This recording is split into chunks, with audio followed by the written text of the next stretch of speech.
House of M. Brian Michael Bendis had been writing the Avengers for 2 years before this story. That matters, because what he built in those 2 years was the architecture of a disaster. The pieces were all there. The team was assembled. The tragedy was already set in motion. House of M is the story of what happens when grief becomes the most powerful force in the Marvel Universe, and there is no one capable of stopping it. Wanda Maximoff, the Scarlet Witch, is one of the most powerful mutants alive.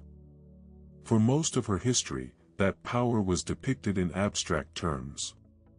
Probability manipulation. Things going wrong. Things going right.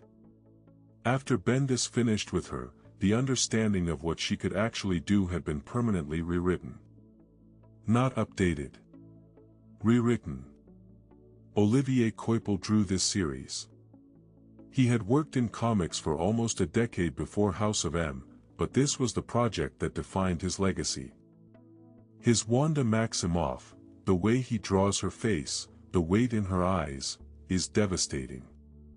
His splash pages have an operatic quality. The scale feels right.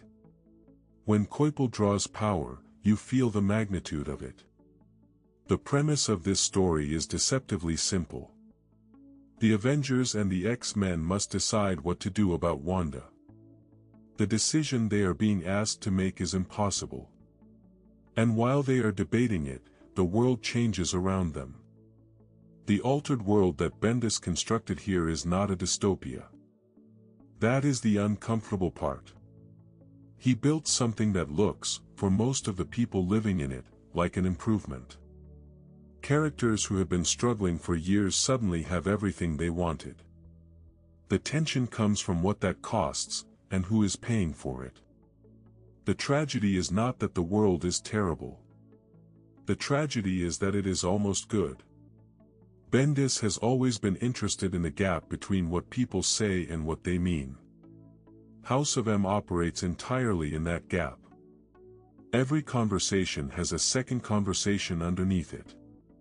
The heroes are talking about strategy, and they are also talking about loss, about guilt, about what they are willing to do when the person causing the problem is someone they love. The weight of 8 issues comes from that.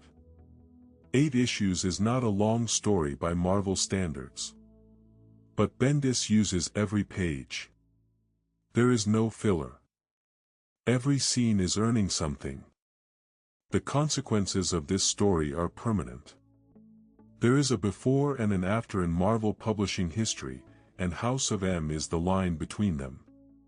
What Bendis and Coipel put in motion here reshaped the X-Men, the Avengers, and the relationship between them for over a decade. The things that changed did not change back. That is rare. Most event comics reset. Most consequences fade. Most characters who lose something eventually get it returned through the machinery of continuity. What happened at the end of House of M stayed happened. That permanence is what gives the story its weight, even now. There are stories that happen inside continuity.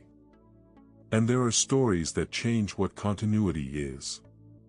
House of M is the second kind. Bendis wrote this at the height of his Marvel run. Coipel drew it with everything he had.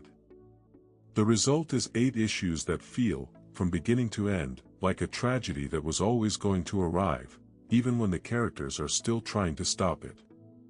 House of M, 2005. 8 issues. The moment grief rewrote the world.